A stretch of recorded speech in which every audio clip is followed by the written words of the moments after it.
నమస్తే, welcome to Telugu one health. నేను రూపానాథళ్ళ. ప్రస్తుతం మనం హైటెక్ సిటీ మెడికల్ హాస్పిటల్లో ఉన్నామండి. మనతో పాటు neuro physician doctor Vikram Kishore Reddy గారు ఉన్నారు. సార్తో మాట్లాడతాం. సార్ నమస్తే. సార్, జనరల్గా న్యూరో ఫిజిషియన్ అంటే ఏమేమి కేసులు డీల్ చేస్తారు? అంటే ఎనీ నరాలకు సంబంధించిన జబ్బులు, అంటే మెదడు కానీ, వెన్నుపాము కానీ, స్పైనల్ కార్డ్ అండ్ నరాలకు సంబంధించి కొన్ని లైక్ మతిమరుపు, dementia, Alzheimer's, Parkinson's. So any disease which effects brain, spinal cord and nerves. So ఇవన్నీ న్యూరాలజిస్ట్ చూస్తారు. ఏదైనా సర్జరీ అవసరం పడితే సర్జికల్ హెల్ప్ అంటే న్యూరో సర్జన్ హెల్ప్ అనేది తీసుకుంటూ ఉంటాం. Right sir. ఇప్పుడు ఈ మధ్య కాలంలో ఎక్కువగా వింటుంది బ్రెయిన్ స్ట్రోక్ గురించి. నిద్రలో కూడా స్ట్రోక్ వస్తుందని అంటున్నారు కదా, ఇది వచ్చే ముందు మనకి ఏమైనా సిమ్టమ్స్ తెలుస్తాయా? అంటే సిమ్టమ్స్ ముందు అంటూ ఏమీ తెలియవండి. సో బ్రెయిన్ స్ట్రోక్ అనేది by definition it is acute sudden onset. అంటే సడన్గా మనం మాట్లాడుతూ మాటలు ఆగిపోవడము, లేదా నడుస్తూ కింద పడిపోవడము, సడన్గా చేయి లిఫ్ట్ చేయలేకపోవడము, సడన్గా చూపు బ్లర్ అయిపోయి చూపు సడన్గా తగ్గిపోవడము, లేదా విపరీతమైన తూలు వచ్చి వాంతులు, నడుస్తుంటే ఒకవైపు మళ్ళీపోవడము, ఓకే, ఆర్ సడన్గా మూతి వంకర అవడము. సో ఇలాంటివన్నీ సడన్గా వచ్చినాయి అనుకోండి, 99% మందికి స్ట్రోక్ అనలాగానే డయాగ్నోస్ చేస్తాం. ఓకే, సడన్ గా వస్తుంది బ్రెయిన్ స్ట్రోక్ కి, సిమ్టమ్ ఉండదు, కానీ కారణం ఏమై ఉండొచ్చు? ఎక్కువ రోజులు మెడిసిన్స్ వాడడం వల్ల, ఏజ్ వల్ల, రీజన్ ఏముంటుంది? రీజన్స్ రెండు రకాలుగా చూస్తామమ్మా. మోడిఫైబుల్ రిస్క్ ఫ్యాక్టర్స్ అంటాము, నాన్ మోడిఫైబుల్ రిస్క్ ఫ్యాక్టర్స్ అంటాం. అంటే నాన్ మోడిఫైబుల్ అంటే మనం ఏం మోడిఫై చేసేది కాదు, అంటే ఏజ్. సో ఏజ్ పెరుగుతున్న కొద్దీ బ్లడ్ వెజల్స్ అనేది థికెన్ అవుతూ ఉంటాయి. సో ఆ థికెనింగ్ అయ్యే బ్లడ్ వెజల్స్ పైన డయాబెటీస్ ఉన్నా, కొలెస్ట్రాల్ లెవెల్స్ ఎక్కువ ఉన్నా, బీపీ ఎక్కువ ఉన్నా, ఆర్ హార్ట్ ప్రాబ్లమ్ ఏమన్నా ఉన్నా, there is high chance that అక్కడ చిన్న చిన్న క్లాట్స్, బ్లడ్ క్లాట్ అవ్వడం ఫామ్ అవుతూ ఉంటుంది. సో ఆ క్లాట్స్ వెళ్ళేసి బ్రెయిన్లో ఉండే బ్లడ్ వెజల్స్ని బ్లాక్ చేయడం వల్ల బ్రెయిన్ స్ట్రోక్ వస్తుంది. ఇది age is a non modifiable risk factor.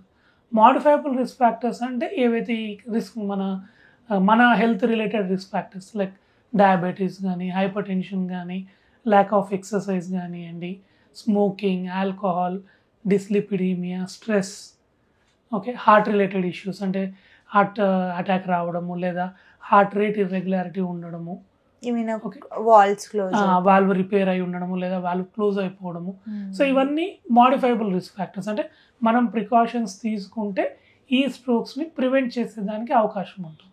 Okay, ఇలాంటి బ్రెయిన్ స్ట్రోక్స్ లాంటి వాటిని ప్రివెంట్ చేసుకోవాలంటే ప్రికాషన్స్ ఏంటివి?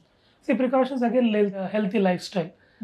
కాకపోతే ఇప్పుడు డయాబెటీస్ చాలా మందిలో ఉంది, బ్లడ్ ప్రెషర్ చాలా మందిలో ఉంది, హార్ట్ రిలేటెడ్ ఇష్యూస్ ఉన్నాయి. సో ఇలా ఉన్న వాళ్ళకి ఏంటి అంటే at least check your risk factors regularly. Sugars ప్రాపర్గా చెక్ చేసుకోవడము, దానికి తగ్గట్టు మెడిసిన్స్ వాడడము, బీపీ రెగ్యులర్గా చెక్ చేసుకోవడము, then exercise like half an hour a day for at least 5 days in a week. అంటే 150 minutes of routine exercise will prevent stroke by 50%. So smoking ఏమైనా అలవాట్లు ఉంటే ఆపేయడము, ఆల్కహాల్ ఆపేయడము, healthy lifestyle, healthy food. So along with that ఈ risk factors ఏవైతే ఉన్నాయో వాటిని చెక్ చేసుకుంటూ ఉండాలి. సో చెక్ చేసుకుంటూ ఉంటే, పెరగకుండా చూసుకుంటూ ఉంటే అట్లీస్ట్ మనం స్ట్రోక్స్ని ప్రివెంట్ చేయగలుగుతాం. రెగ్యులర్ హెల్త్ చెకప్ అవసరం, మంచి healthy diet, regular health checkup. And regular అంటే మన ఇండియన్ దాంట్లో ఏమైపోతుంది అంటే యంగ్ ఏజ్ ఆర్ ఓల్డ్ ఏజ్లో ఫస్ట్ థింగ్ దే డినై. ఇప్పుడు మనం టెస్ట్లలో షుగర్ ఉంది, లేదా ఓపీడీలో చూపించుకోనికి వచ్చినప్పుడు బ్లడ్ ప్రెషర్ ఉంది అని తెలుస్తుంది. So first thing is deny చేస్తారు, మాకెవరికి లేదు, బ్లడ్ షుగర్ ఎందుకు వచ్చింది ఇది. అండ్ ఇంకో సెకండ్ థింగ్ ఏంటంటే ఒకసారి బ్లడ్ షుగర్ వచ్చినా, హైపర్ టెన్షన్ వచ్చినా మెడిసిన్స్ లైఫ్ లాంగ్ వాడాలేమో అని. వీటి వల్ల ఏంటి అంటే వాళ్ళు మెడిసిన్స్ వాడకపోవడం వల్ల ఏమవుతుంది, క్రమేపీ అది పెరుగుకుంటా పోయి ultimately leads to brain stroke. ఒకసారి వాడితే లైఫ్ లాంగ్ వాడాల్సి వస్తుందేమో అని అవాయిడ్ చేస్తారు. చాలా మంది ఓపీడీలో చెప్తా ఉంటారు, సరే ఒకసారి మెడిసిన్ స్టార్ట్ చేస్తే లైఫ్ లాంగ్ వాడాల్సి ఉంటుంది కదా అని. సో మేము వాళ్ళకి ఏం ఎడ్యుకేట్ చేస్తాము అంటే, ఇది రిస్క్.